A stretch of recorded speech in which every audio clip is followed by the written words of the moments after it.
Greetings, beautiful ones, and welcome.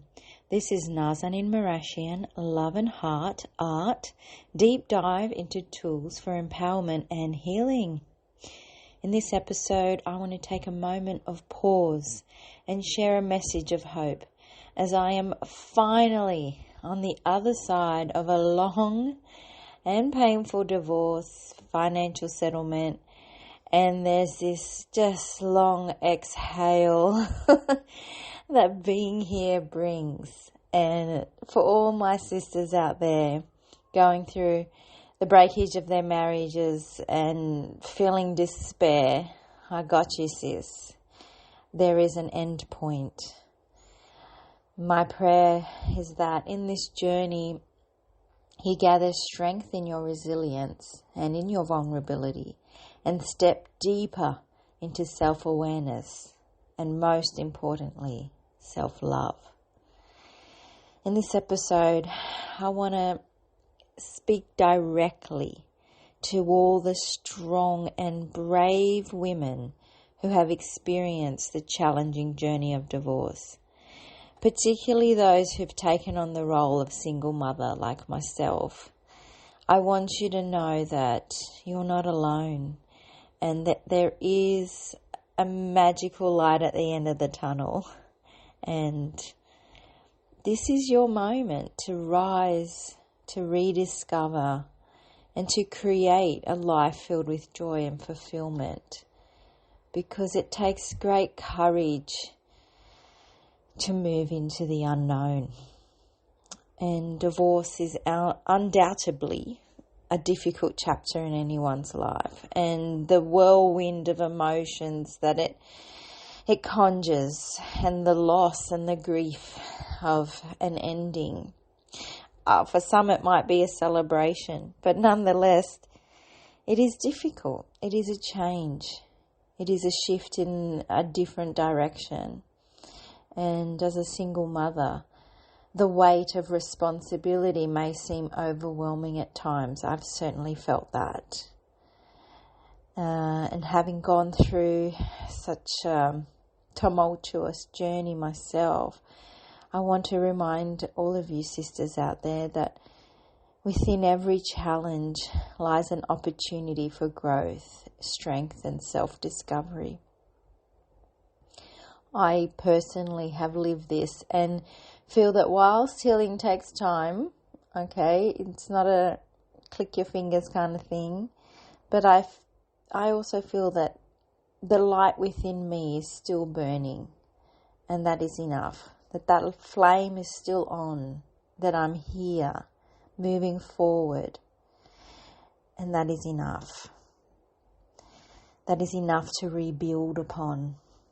And we each have a different story about why divorce is happening, why a relationship is ending, why we need to move on. And I don't have all of the answers.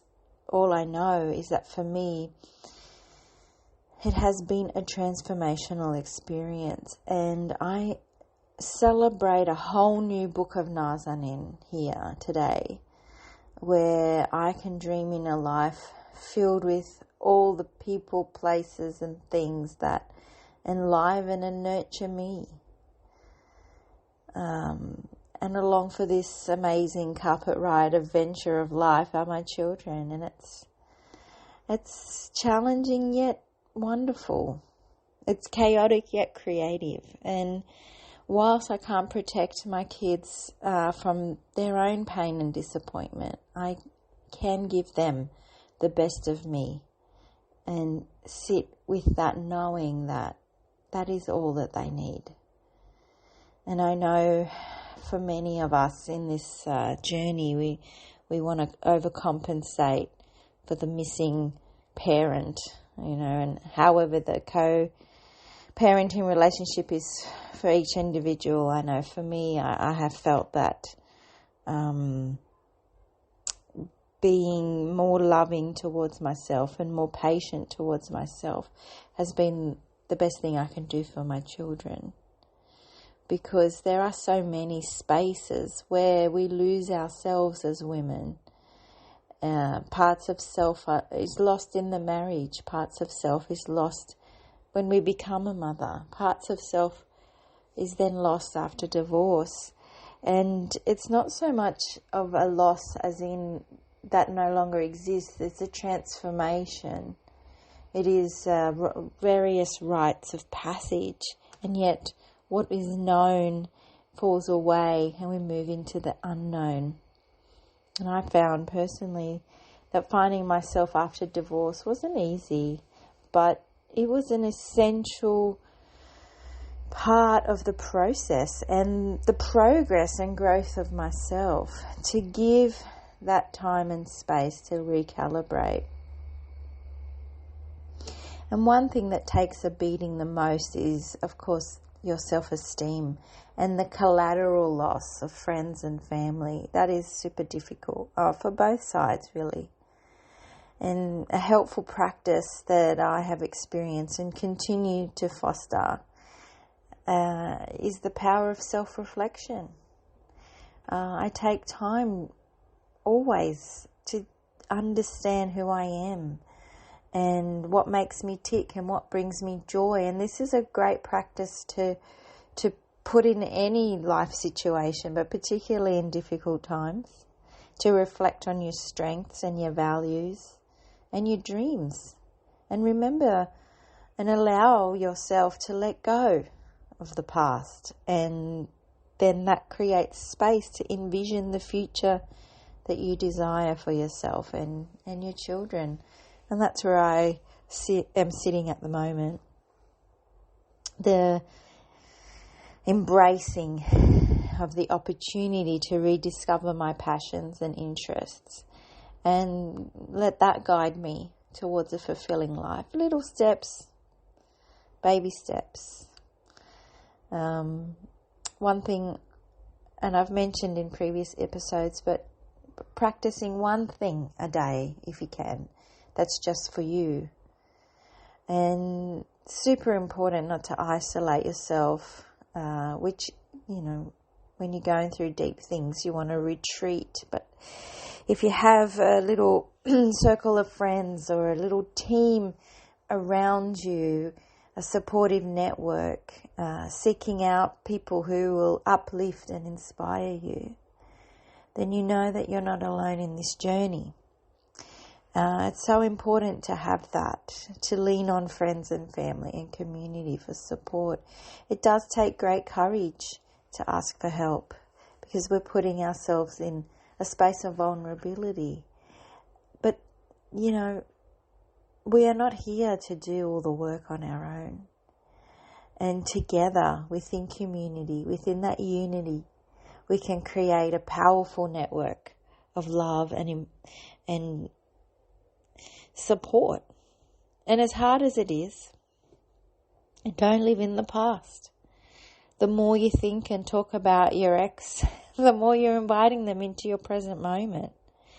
And I know it's hard when you have kids, and depending on the type of relationship you had before and after the end of that marriage or relationship, it may not be fully possible to cut them off, but you can cut them out of your heart and reclaim your power by releasing your emotional attachment and acknowledging that ex-spouse has an important part of your story, especially when there are children between you.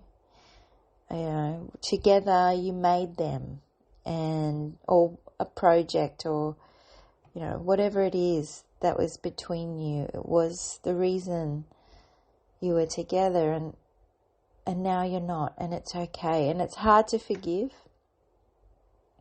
But remember, forgiveness is about letting go.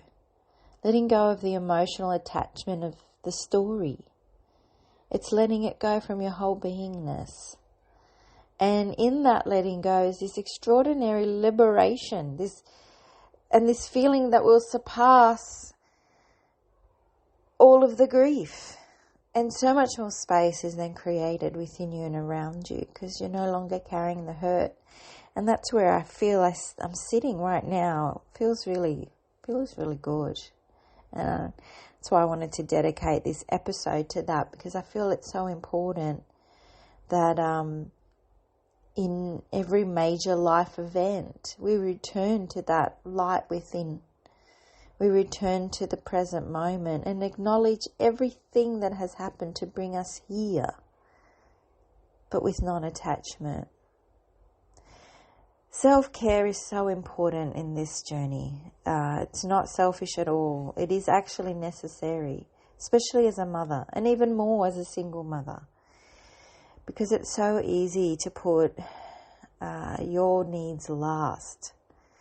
But taking care of yourself is crucial for your overall well-being. I always say this to people, and now I'm experiencing it.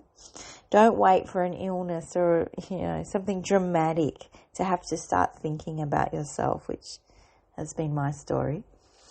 Making time for activities that rejuvenate you, that bring you peace, that light you up, whatever it is, it can be so simple. Reading a book, for those mamas out there, how much space do we have to even sit and read a book, right? But imagine if you could get through a book, or practice yoga, or pursue your hobby. Anything that prioritizes your self-care, that is healthy and nurturing your own well-being. Then you become that role model for your children, and you activate deep layers of self-love in this practice. And embracing the unknown, yes, it is so scary. It reminds me of the song from Elsa sings, I think in Frozen Part 2. I remember waking up with it in my mind. Into the unknown. Yes, we go into the unknown. But into the unknown is where new possibilities are birthed. And life after divorce is an opportunity to reinvent yourself and create a life that aligns with your truest desires. There's space around you. And embracing the unknown with courage and optimism, like celebrating the unknown, celebrating the uncomfortability. That's where I'm at. And truly, it is hard. But it's also so much to celebrate, because things beyond my wildest dreams are aligning for me in these spaces. And as they say, it is the journey, not the destination. Eventually we will arrive at destination, but how we get there shapes us, creates our experience. And believing in oneself and trusting the process, and remembering how powerful each of you really are and how capable you are of achieving greatness, because you are already amazing. And that's what this journey has shown me, that it's really an ending is another beginning, and the world is waiting for us to live life to the fullest, to the deepest. And coming up to the holiday season now, I know it can be difficult splitting the kids between different blended family situations. But what I noticed is when my children see that I am centered and grounded, when I am present with them, when I play with them, when I give them the best of me, it allows that flow of love and spaciousness to really expand. And that's what I wanted to share with all my sisters out there. Look, brothers, I can only speak from my experience, and we all have different experiences, but from a woman's perspective, keep going, keep shining, keep moving forward, because trust me, there is an end point. There is the other side of the journey. And be gentle with yourselves, my loves, on this. on this path to rediscovering who you are and who you want to be. And always be gentle and loving first with yourself. Beautiful to share this space with you. It's been a while between podcasts, so I felt to share this at this moment, and wishing you a beautiful and gentle closing of the year as we approach the end of 2023. It's been a beautiful, magical, turbulent ride, very creative and empowering for me, certainly. You can always reach me on my website and Instagrams, and I may do one more podcast before the year's out, so I won't quite wish you all Merry Christmas just yet if you celebrate Christmas, but certainly happy holiday season. And yes, until next time, beloveds, this is Nazanin Marashian, Love and Heart, Art.